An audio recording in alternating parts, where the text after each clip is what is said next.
My disabled best friend asked to do something disturbing for her and I'm torn. I've never dealt with such a dark, heartbreaking situation before, and even though I have experienced a lot of pain in this life, this type of hurt is brand new to me. I feel I've been given an impossible choice, and I still have no idea what I'm going to do. I'm 23 years old. When I was 22 I was in an awful car accident that caused me to lose both of my legs at the knee. When I woke up in the hospital, I was in denial for months. It was like my brain just could not fathom what had happened to me. I would look down at my body, and it felt like someone else's. Denial in that type of situation feels insane. I would literally touch my stumps and wonder how long it would take until my legs grew back. After I left the hospital, I was sent to a physical rehab center, and I spent almost 6 months there. I was not ready to go back home, and I felt like my normal life was basically over at that point. At the center, I would watch TV all day and do schoolwork. The rest of the day I was receiving treatment. My life was depressing and monotonous until Christine arrived at the center one day. I remember giggling a little when I first saw her since she basically had opposite injuries to me. I introduced myself to her on her first day there, and we ended up becoming fast friends since we were the 2 youngest people at the center. Christine was 20, 2 years younger than me, and she had been electrocuted at her family's farm, and it caused her to lose both her arms at the elbow. It was hard to see such a young, innocent person with such a life-changing injury. When I looked at Christine, I wondered if that was how other people felt when they looked at me. Anyway, we spent every day together at the center. She was much more reserved and shy than me, and I tried my best to cheer her up. However, I couldn't bring her out of her shell. We ended up requesting a double room, and we had a lot of nights that felt like childhood sleepovers. There would be nights when one of us would wake up crying, relieving our accident, and we would comfort the other until we fell back asleep. Her friendship is so precious to me, and I think I would have been in the center for months longer if I hadn't been for Christine's support. We encouraged each other to heal our bodies the best we could, and leave the center together to try and regain some normalcy. We lived about an hour away from each other, but even after the center, we kept in touch, and I knew I had found a lifelong friend in Christine. My family is very patient and supportive. I also have a few siblings who have been really helpful and accommodating since I returned to him. I won't lie and say it's been an easy adjustment, and I have cried every week as I try to get used to living life in my wheelchair. But speaking to Christine gave me some perspective. The only other person she lived with on the farm was her 60-year-old mom.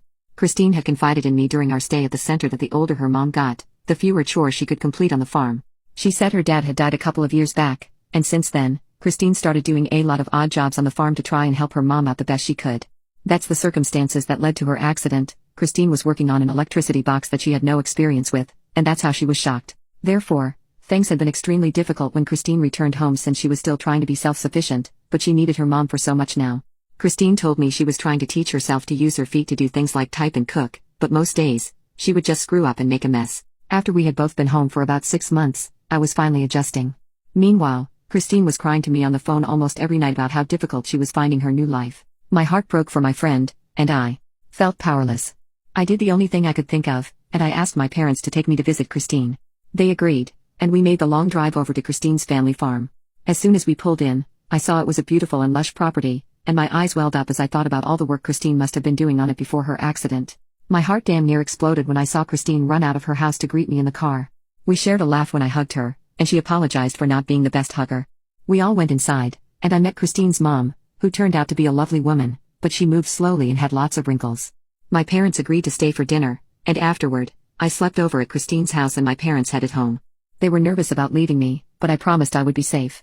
Everything had been going great until that night. Christine and I stayed up late just talking about how we had been feeling since leaving the center. I had been talking about my struggles for a while. Christine had been quiet, and I finally asked her how she had been feeling lately. I could burst out in tears when I remember this conversation, and I'm still feeling torn and confused. Christine confessed to me that she was violently depressed. She said she wasn't adjusting to her new disability well at all, and that she felt like an awful burden on her mom. She cried as she explained that now that her mom was older, it was her job to take care of her, but now things were reversed, and she felt like a needy, helpless child. I tried to comfort her. I told her she was still so valuable and loved, and that her accident wasn't her fault. But my words were not able to reach her, and that's when Christine dropped the bomb on me that she didn't want her new life, and she confessed that she had been thinking about ending it herself. I cried as soon as the words left her mouth. I told her she was wrong, that she wasn't a burden and I needed her. She just said that no one needed her, not anymore, not like this, and that there was no changing her mind. She explained to me that she would be taking pills in a couple of days, but she wanted me to be there with her. She said she was ready but scared, and she didn't want to die alone. She asked me to stay a couple extra days at the farm, and stay with her as she passed.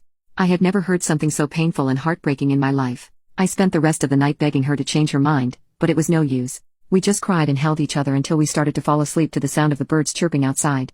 Now, it's the next morning, and I know I have to make a decision. Christine made it clear that she would be doing this with or without me, and that there would be no time to involve any authorities and that she wouldn't let anyone stop her. I love her with all my heart, and I thought she loved me, too, so why would she want to leave me this way? How am I supposed to let her?